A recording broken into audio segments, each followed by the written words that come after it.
ng bayan, maasahan anumang panahon.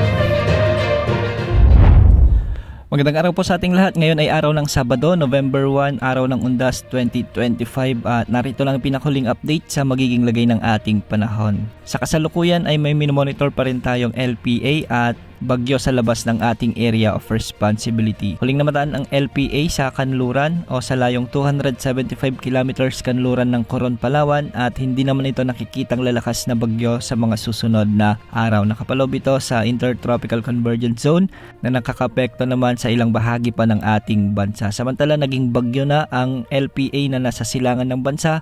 At sa mga susunod na oras o araw ay papasok na ito sa ating area of responsibility at tatawagin sa local name na Bagyong Tino. Dahil sa LPA ay makakaranas ng maulap na kalangitan na may mga kalat-kalat na pag-ulan ang probinsya ng Palawan na magdadala ng mga pag-ulan at minsan ay malalakas na pagbuhos ng ulan.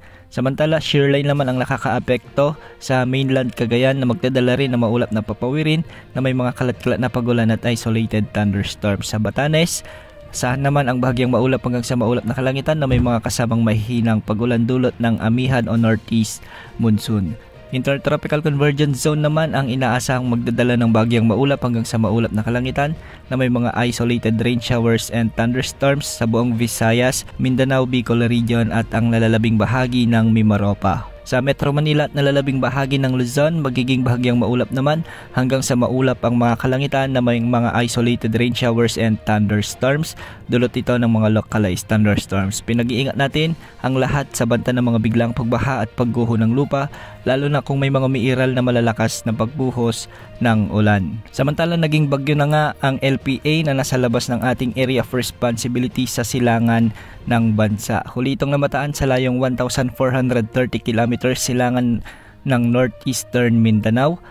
Taglay nito ngayon ang lakas ng hangin na umaabot sa 45 kilometers per hour malapit sa gitna at pagbugsong umaabot sa 55 kilometers per hour. Kumikilos ito ng pakanluran sa bilis na 15 kilometers per hour. Meron naman itong lawak ng kaulapan o diameter na umaabot sa 280 kilometers. Samantala, base sa latest forecast track na inilabas na ng Pag-asa, sa mga susunod na araw o bukas ng umaga o hapon ay inaasang papasok na ang bagyong ito sa loob ng ating area of responsibility at tatawagin na ito sa local name na Bagyong Tino. Inaasang lalakas pa ito bilang tropical storm bago makapasok sa ating PAR at sa araw naman ng Lunes, posibleng maging severe tropical storm pa rin ito habang kumikilos ng pakanluran. Samantala sa araw naman ng Martes, November 4, posibleng maglandfall ito bilang isang typhoon category sa southern portion ng Visayas region o di kaya naman sa northeastern portion ng Mindanao. Inaasahang tatawirin ng bagyo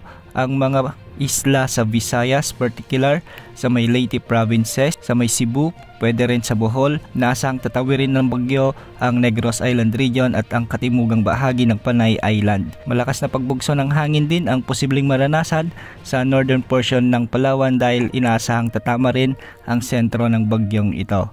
Ayon sa Pag-asa, posibleng magbago pa ang nakikitang track sa bagyong ito at posibleng mas bumaba o mas tumaas ng konti. Depende na lamang sa mga weather systems na nakakaapekto sa bagyong ito. Ayon din sa Pag-asa, posibleng itaas na ang Tropical Cyclone Wind Signal number 1 sa Eastern Visayas at Caraga region bukas ng umaga o hapon at malalakas na pag-ulan na ang mararanasan sa gabi ng Linggo o Lunes ng umaga.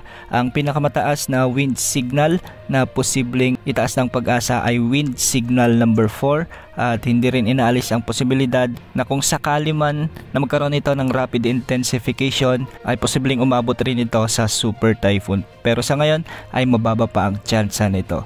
Yan muna ang latest sa lagay ng panahon. Ito po ang weather update ng bayan, maasahan anumang panahon.